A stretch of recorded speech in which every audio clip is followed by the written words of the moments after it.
Hello बच्चों, वागलेश classes में आप सबका स्वागत है। बच्चों, आज हम हिंदी की बुक स्पर्श के लेसन पर्वत प्रदेश में पावस इस कविता की रीडिंग करेंगे। इस कविता के कवि सुमित्रा नंदन पंत हैं। बच्चों, कविता पर्वत प्रदेश में पावस, यहाँ पर पर्वत प्रदेश का मतलब है पहाड़ी क्षेत्र, यानी कि जहां पर पहाड़ होते हैं। पावस का मतलब है बारिश का मौसम। तो ये कविता हमें पहाड़ों की एक जादुई यात्रा पर ले जाती है, जहां बारिश के समय प्रकृति हर पल अपना रूप बदलती है। विशाल पर्वत नीचे फैले हुए शांत तालाब में अपनी बड़ी सी परछाई को आईने की तरह से देखते हैं। पहाड़ से गिरने वाले झरने मोतियों की लड़ियों जैसे सुंदर दिखते हैं और मधुर आवाज करते हैं। जब अचानक घना कोहरा छा जाता है तो ऐसा लगता है जैसे पहाड़ अचानक हवा में उड़ गए हों और इंद्र देवता बादलों के रथ पर बैठकर कोई जादू दिखा रहे हों। ये कविता हमें महसूस कराती है कि बारिश में पहाड़ कितने रोमांचक और खूबसूरत हो जाते हैं। तो बच्चों, चलिए अब कविता पर चलते हैं। बच्चों, कविता पर चलने से पहले मैं आपको बताना चाहूंगी कि कविता के साथ साथ हमने इसके डिफिकल्ट वर्ड्स के अर्थ भी दिए हैं, जिससे कविता को समझने में आसानी होगी। साथ ही हमने व्याख्या में कविता में प्रयोग किए गए अलंकार, छंद और रस के बारे में भी बताया है। अगर आप इनके बारे में परीक्षा में आंसर में लिखेंगे तो आपको फुल मार्क्स मिलेंगे। तो चलिए अब कविता पर चलते हैं। पावस ऋतु थी पर्वत प्रदेश, पल पल परिवर्तित प्रकृति वेश। मेखलाकार पर्वत अपार, अपने सहस्त्र द्रग सुमन फाड़। अवलोक रहा है बार बार, नीचे जल में निज महाकार। जिसके चरणों में पला ताल, दर्पण सा फैला है विशाल। बच्चों, पहली दो पंक्तियों में पावस ऋतु थी पर्वत प्रदेश, पल पल परिवर्तित प्रकृति वेश। यहाँ पर पावस का मतलब है वर्षा ऋतु या फिर बारिश का मौसम। पर्वत प्रदेश का मतलब है पहाड़ों से घिरा हुआ क्षेत्र। परिवर्तित का मतलब है बदला हुआ और प्रकृति वेश का मतलब है प्रकृति का रूप। तो इन पंक्तियों का अर्थ है, कवि कहता है कि पहाड़ों से घिरे क्षेत्र में जब वर्षा ऋतु यानी कि बरसात का मौसम आया तो वहां पर प्रकृति अपना रूप हर पल बदल रही थी। यानी कि कभी वहां धूप आ जाती थी, कभी बादल आ जाते थे और कभी तेज बारिश शुरू हो जाती थी। अगली पंक्तियों में मेखलाकार पर्वत अपार, अपने सहस्त्रद्रग सुमन फाड़। अवलोक रहा है बार बार, नीचे जल में निज महाकार। इन पंक्तियों में मेखलाकार का मतलब है दूर दूर तक फैले हुए, यानी कि एक बेल्ट के आकार का। अपार का मतलब है बहुत विशाल या जिसका कोई अंत ना हो। सहस्त्र का मतलब है हजारों। द्रग सुमन का मतलब है आंख रूपी फूल। अवलोक रहा का मतलब है देख रहा और निज महाकार का मतलब है अपना विशाल रूप। तो इन पंक्तियों का अर्थ होगा, कवि यह कहना चाहता है कि दूर दूर तक बेल्ट की तरह फैले हुए पहाड़ों के ऊपर हजारों फूल खिले हुए हैं, जो पहाड़ों की आंखों के समान लग रहे हैं और पहाड़ उन्हीं आंखों रूपी फूलों से बार बार अपने बड़े आकार को नीचे तालाब के पानी में देख रहा है। अगली पंक्तियों में जिसके चरणों में पला ताल, दर्पण सा फैला है विशाल। यहाँ पर ताल का मतलब है तालाब, दर्पण सा का मतलब है आईने के जैसा। तो इन पंक्तियों का अर्थ है, कवि कहते हैं कि पहाड़ के चरणों में यानी कि पहाड़ के नीचे एक विशाल तालाब फैला हुआ था, जो एकदम आईने या दर्पण की तरह साफ और चमकदार था। बच्चों, अब इन पंक्तियों की व्याख्या हम इस तरह से करेंगे। इन पंक्तियों में कवि वर्षा ऋतु में पहाड़ों की सुंदरता का सजीव चित्र खींचते हैं। वे कहते हैं कि बारिश के मौसम में पहाड़ों का नजारा बहुत अद्भुत होता है। वहां की प्रकृति किसी जादूगरनी की तरह हर पल अपना रूप बदलती रहती है। एक पल में तेज धूप निकल आती है तो दूसरे ही पल घने काले बादल छा जाते हैं और जोरदार बारिश शुरू हो जाती है। यह बदलाव इतनी तेजी के साथ होता है कि हमें हैरानी होती है। कवि कल्पना करते हैं कि यह विशालकाय पर्वत एक ऐसा आदमी है जिसने अपनी कमर पर करधनी यानी बेल्ट बांध रखी है। इस पर्वत पर खिले हजारों रंग बिरंगे फूल उसकी आंखें हैं। पर्वत के नीचे एक बहुत बड़ा और साफ तालाब फैला हुआ है, जो बिल्कुल आईने यानी कि दर्पण का काम कर रहा है। यह पर्वत अपनी फूल रूपी आंखों से उसी आईने में झुक झुक कर अपनी विशाल शरीर को बार बार देख रहा है, ठीक वैसे ही जैसे हम आईने में अपनी सूरत देखते हैं। यह कल्पना पर्वत की भव्यता और गंभीरता को बहुत सुंदरता से दिखाती है। बच्चों, इन पंक्तियों में कवि ने अनुप्रास, रूपक, उपमा अलंकार तथा शांत व अद्भुत रस का प्रयोग कर कविता का सौंदर्य बढ़ाया है। चलिए अगली पंक्तियों पर चलते हैं। गिरि का गौरव गाकर झरझर, मद में नस नस उत्तेजित कर, मोती की लड़ियों से सुंदर, झरते हैं झाग भरे निर्झर।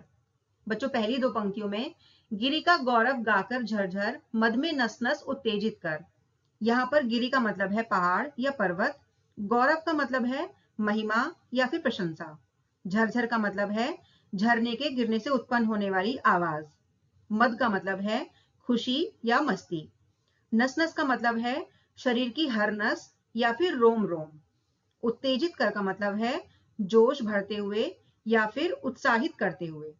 तो इन पंक्तियों का अर्थ है, कवि कहते हैं कि ऐसा लग रहा है कि झरने झरझर की आवाज के साथ पहाड़ की महिमा का गीत गा रहे हैं, जिनकी आवाज रोम रोम में उत्साह और जोश भर रही है।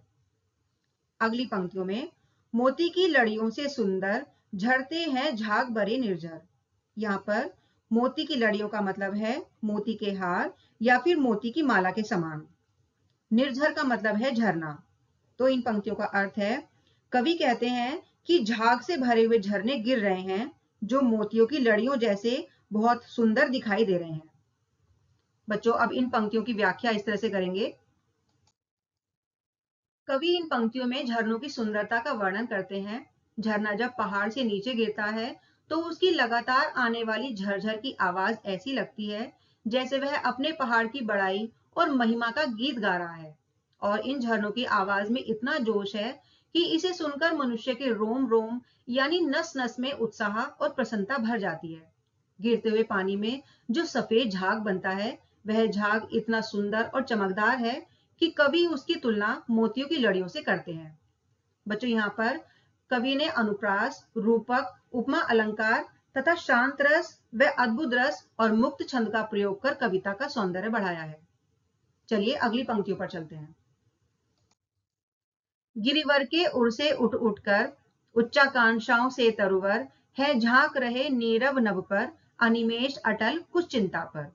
बच्चों पहली दो पंक्तियों में गिरिवर के उर से उठ उठकर, उच्चाकांक्षाओं से तरुवर, यहाँ पर गिरिवर का मतलब है विशाल पहाड़, उर का मतलब है हृदय, उठ उठकर का मतलब है लगातार ऊंचाई की ओर बढ़कर, उच्चाकांक्षाओं से का मतलब है ऊंचाई पर पहुंचने की तीव्र इच्छा से, तरुवर का मतलब है विशाल वृक्ष।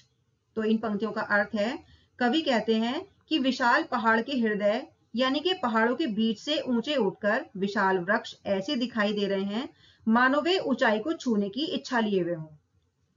अगली पंक्तियों में है झांक रहे नीरव नभ पर, अनिमेष अटल कुछ चिंता पर, यहाँ पर झांक रहे का मतलब है देख रहे हैं, नीरव का मतलब है शांत, नभ का मतलब है आकाश, अनिमेष का मतलब है बिना पलक झपकाए, अटल का मतलब है स्थिर, चिंता पर का मतलब है चिंतित या किसी विचार में डूबा हुआ। तो इन पंक्तियों का अर्थ है, कवि कहते हैं कि पेड़ शांत होकर बिना पलक झपकाए आकाश की ओर देख रहे हैं और थोड़े चिंतित होकर स्थिर खड़े हैं। बच्चों अब इन पंक्तियों की व्याख्या इस तरह से करेंगे। कवि इन पंक्तियों में पहाड़ों पर उगे ऊंचे ऊंचे पेड़ों की तुलना मानव से करते हैं। कवि कहते हैं कि ये विशाल पेड़ पहाड़ के दिल से यानी पहाड़ों के बीच में से उगकर इतने ऊंचे हो गए हैं कि वे किसी मनुष्य की बड़ी बड़ी इच्छाओं की तरह लगते हैं। ये पेड़ एक विचारक की तरह शांत आसमान की ओर टकटकी लगाकर स्थिर खड़े हैं। कवि को ऐसा लगता है जैसे ये पेड़ आसमान को छूने की अपनी इच्छा को लेकर किसी गहरी सोच या चिंता में डूबे हुए हैं। वे बिना हिले डुले लगातार आसमान को देख रहे हैं, मानो वे अपनी ऊंचाई को और बढ़ाना चाहते हो। ये दृश्य उन मनुष्यों का प्रतीक है जो जीवन में बड़े लक्ष्य हासिल करने की इच्छा रखते हैं। बच्चों इन पंक्तियों में कवि ने अनुप्रास, रूपक, मानवीकरण अलंकार तथा शांत रस और मुक्त छंद का प्रयोग कर कविता का सौंदर्य बढ़ाया है। चलिए अगली पंक्तियों पर चलते हैं। उड़ गया अचानक लो भूधर, फड़का अपार पारद के पर, रवशेष रह गए हैं निर्झर, है टूट पड़ा भू पर अंबर। बच्चों पहली दो पंक्तियों में उड़ गया अचानक लो भूधर, फड़का अपार पारद के पर, यहाँ पर भूधर का मतलब है पहाड़ या फिर पर्वत, अपार का मतलब है बहुत अधिक या फिर असीम, पारद का मतलब है पारा, और पर का मतलब है पंख। तो इन पंक्तियों का अर्थ है, कवि कहते हैं कि सफेद घना कोहरा छाने पर ऐसा लगा मानो पहाड़ पारे के समान सफेद और चमकदार अपने असीम पंख फड़फड़ाकर अचानक कहीं उड़ गया हो। अगली पंक्तियों में रव शेष रह गए हैं निर्झर, है टूट पड़ा भू पर अंबर। यहाँ पर रव शेष का मतलब होता है केवल आवाज बची है, निर्झर का मतलब है झरना, अंबर का मतलब है आकाश, टूट पड़ा का मतलब है बहुत तेजी से नीचे गिरना। तो इन पंक्तियों का अर्थ है, केवल झरनों की आवाज ही सुनाई दे रही है, ऐसा लग रहा है मानो आकाश ही धरती पर बहुत तेजी से आ गिरा हो। तो बच्चों, अब इन पंक्तियों की व्याख्या इस तरह से करेंगे। कवि इन पंक्तियों में वर्षा ऋतु के दौरान पर्वतीय क्षेत्र में होने वाले अचानक और जादुई बदलाव का वर्णन करते हैं। वे कहते हैं कि देखते ही देखते चारों ओर इतना घना कोहरा छा गया कि विशाल पहाड़ आंखों से ओझल हो गया। वे कल्पना करते हैं कि मानो पहाड़ ने पारे जैसे विशाल पंख फड़फड़ाए और कहीं उड़ गया। ये पंख फड़फड़ाना वास्तव में बादलों या कोहरे के तेजी से छाने को दर्शाता है। इस भयानक कोहरे के कारण अब कुछ दिखाई नहीं दे रहा है, केवल झरनों की आवाज ही सुनाई दे रही है। कोहरा इतना घना है कि कवि को लगता है मानो पूरा आकाश अपने भारीपन के साथ सीधे धरती पर आ गिरा हो। बच्चों, इन पंक्तियों में कवि ने अनुप्रास, उत्प्रेक्षा व मानवीकरण अलंकार तथा अद्भुत रस और मुक्त छंद का प्रयोग कर कविता का सौंदर्य बढ़ाया है। चलिए अगली पंक्तियों पर चलते हैं। धस गए धरा में सब है शाल, उठ रहा धुआं जल गया ताल, यो जलद यान में विचर विचर, था इंद्र खेलता इंद्रजाल। बच्चों, पहली दो पंक्तियां, धस गए धरा में सब है शाल, उठ रहा धुआं जल गया ताल। यहाँ पर धस गए का मतलब होता है समा गए या छिप गए, धरा का मतलब है धरती, सब है का मतलब है डर के साथ, और शाल का मतलब है शाल नामक वृक्ष। धुआं का मतलब है कोहरा जो धुएं जैसा लगता है, और ताल का मतलब है तालाब। इन पंक्तियों का अर्थ है, कवि कहते हैं कि घना कोहरा छाने पर ऐसा लगा मानो शाल के वृक्ष डरकर जमीन में छिप गए हों, और कोहरा ऐसा लग रहा है जैसे तालाब जल गया हो और धुआं उठ रहा हो। अगली पंक्तियों में यो जलद यान में विचर विचर, था इंद्र खेलता इंद्रजाल। बच्चों, यहाँ पर जलद का मतलब है बादल, यान का मतलब है विमान, विचर विचर का मतलब है घूम घूम कर, और इंद्रजाल का मतलब है जादू का खेल या फिर माया। तो इन पंक्तियों का अर्थ होगा, कवि कहते हैं कि ऐसा लग रहा है मानो बादल रूपी विमान में घूम घूम कर इंद्र देवता अपना जादू का खेल दिखा रहे हैं। इन पंक्तियों की व्याख्या अब इस तरह से करेंगे। कवि इन पंक्तियों में प्रकृति के इस चमत्कार को इंद्र देवता की माया बताते हुए कविता को समाप्त करते हैं। वे कहते हैं कि मूसलाधार बारिश और कोहरे के कारण शाल के विशाल वृक्ष आंखों से ओझल हो गए हैं। कवि कल्पना करते हैं कि शायद इतने भयंकर बदलाव को देखकर वे डर गए और डर के मारे धरती में समा गए हैं। तालाब भी कोहरे के कारण दिखाई नहीं दे रहा है। चारों ओर घना कोहरे से ऐसा लग रहा है कि शायद तालाब में आग लग गई है और वह जलकर भाप बन गया है, इसीलिए चारों ओर धुआं उठ रहा है। कवि अंत में कहते हैं कि पर्वतीय प्रदेश में होने वाला यह क्षण क्षण का अद्भुत और नाटकीय परिवर्तन किसी जादू से कम नहीं है। ऐसा लगता है मानो वर्षा के देवता इंद्र खुद अपने बादलों के विमान में बैठकर घूम घूम कर ये सारा जादू का खेल रच रहे हैं। बच्चों, इन पंक्तियों में कवि ने रूपक, विरोधाभास व मानवीकरण अलंकार तथा अद्भुत रस और मुक्त छंद का प्रयोग कर कविता का सौंदर्य बढ़ाया है। तो बच्चों, इस तरह से ये कविता यहीं पर समाप्त हो जाती है। मैं आशा करती हूँ आपको इसका अर्थ और इसकी व्याख्या समझ में आई होगी।